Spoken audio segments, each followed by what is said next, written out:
Hi, thank you for joining me today. In this video, as with several in the past, what I will do is present you with a paragraph that I'll also read aloud to you. And in this paragraph, embedded within it rather, are multiple errors related to, in some instances, syntax, grammar, punctuation, and of course spelling as well. It's your job, one, to listen to me read it out loud, as painful as it may be, and then I'll ask at the end for you to pause the video, reread it yourself, and using a resource in your possession, paper, notebook, whatever you have handy, please make any and all corrections you feel you're able to identify, and then of course resume the video so that we can correct it together to see if your corrections align with my own. Okie doke. Let me start by reading the paragraph aloud to you. All right. We know today that vitamin C or ascorbic acid is necessary for the formation of tendons, ligaments, bones, and cartilage. Vitamin C is found in lots of fresh foods, including oranges, lemons, and melons. It's also found in tomatoes, grapefruit, and bananas. Today, many cases of scurvy are rare because it is easy to get fresh food. Captain Cook didn't know what we do now about vitamins, but he made his men follow life-saving directions. With Cook's directions, scurvy, a deadly disease, was prevented. It was rough. All right, please pause the video, reread it yourself, or of course listen to me attempt to read it out loud to you, and resume when you're ready for me to correct it with you.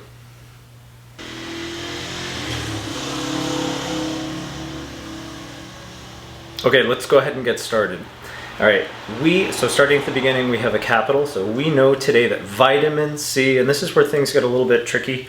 A vitamin is considered a general noun, therefore you wouldn't capitalize it. However, its companion piece, which is the letter, so the type of vitamin it is, like vitamin D, vitamin E, or in this case vitamin C, when it's independent of the word, it still needs to be capitalized because it's the official type of vitamin. Therefore, you treat it almost, well, as though it were a proper noun, because in this case, it's being used as one. So vitamin will be lowercase, that's not a U, and C, which is the official vitamin type, is capitalized. Or ascorbic acid, comma, because this is an additional piece related to the first part of the clause. So we want to separate that using those commas. So, or ascorbic acid, comma, is necessary, and here we have one too many C's. We don't need that double consonant there, it's just one. So Necessary, so necessary for the formation or building of tendons, ligaments, bones, and cartilage. And here I'm listing different parts of the body that are formed using vitamin C. And because I'm listing or producing a series of 3 or more, I need to separate each element from in that series using a comma. So starting first with tendons, ligaments, bones, and cartilage. And just a note, because some people have commented, the comma prior to the conjunction and is really more of a style choice. For me personally, I always include the comma before that conjunction. However, it's considered grammatically correct, or unnecessary for you to include it. But I include that. So continuing, vitamin, beginning of the sentence, so it stays capitalized. C, I'm going to go ahead and capitalize it because that's the name of that type of vitamin, is found in lots of fresh foods, including oranges, lemons, and melons. And here again, we're producing that list. I'm going to separate each of these fruits in this case with a comma, and once again, I'm going to include that comma prior to the conjunction in the sentence. And melons. It's also found, and here we have ITS, which is the possessive object. And instead, I'm not saying this object is in possession of something, rather I want to use its contracted form, or the contraction of it plus the word is. To do this, I need to incorporate an apostrophe, so include the object pronoun it, followed by the apostrophe s. So it is also found in tomatoes, right? Grapefruit, I believe tomatoes has an es, comma, grapefruit, comma, and again, bananas in this case. All right, today, whoops, where am I? Sorry, my screen's all over the place. All right, today, cases of scurvy are rare because it is easy to get fresh food. Seems fine. Captain Cook, and here we have Captain, which is a title, so you would want to capitalize it regardless of its position in a sentence. Captain Cook, so it's a proper noun. I'm going to go ahead and capitalize both. didn't, and here once more we have a contraction. It should be the word did plus the word not. However, it's missing the apostrophe to link the two. And always include the apostrophe between the N and the T when you're appending the word not to another word. So didn't, did not. Know what we do now about vitamins, comma. Notice how there's this, it's almost like an interjection, but it's the word but, a conjunction.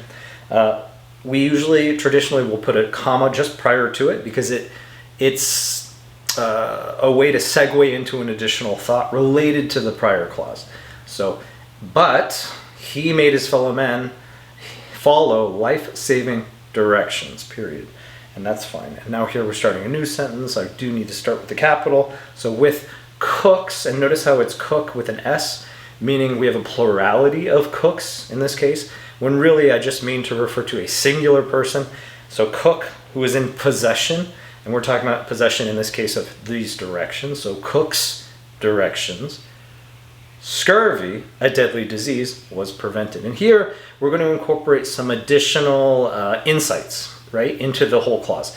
And for this, we would want to use a comma to separate each individual insight, let's say in this case into the subject. So we're talking about cook's directions, and it's referring to, with cook's directions, scurvy, this is the piece we're elaborating more on, a deadly disease was prevented, period. So here, scurvy, we're isolating between those commas, and we're providing some insight in the next segment, and then we're separating that insight from the rest of the clause.